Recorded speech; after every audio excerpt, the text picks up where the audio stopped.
Hello everyone, in this video I would like to show you all how to save photo or video in Google Photos. So let's get started. Now we on my photo gallery. For example, I want to save this photo to Google Photos. So go to Google Photo app and open up. And here, as you can see, automatically started backup this photo. As you can see now is we save it video photo. How you can do it to automatically upload any of your photo or video from your gallery to Google Photos. Now we should tap on the profile icon at the top right corner, and here you will see your Gmail account. Then we should scroll down and tap on Google Photos settings. First option, select it, backup and sync.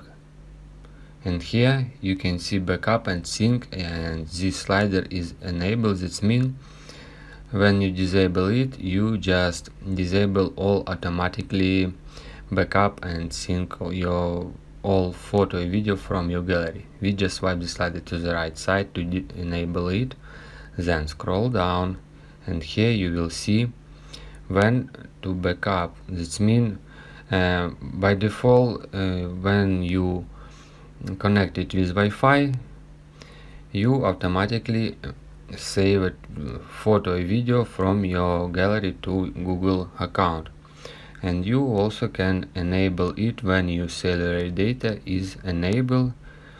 You just swipe the side to the right side to enable when your cellular data enable, and automatically save it to your Google Photos, any video and photo from your gallery device.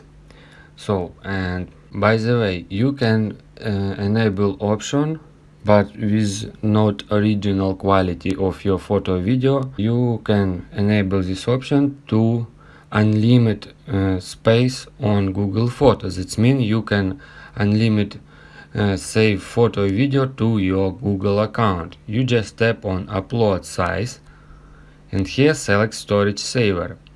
If you select original quality, by default you have only 15 gigabytes on your Google account. If you tap on upload size and select storage saver, you can unlimited use Google Photo video space on your Google account. If you guys have any questions, let us know at the comment below. If not, don't forget to like and don't forget to subscribe.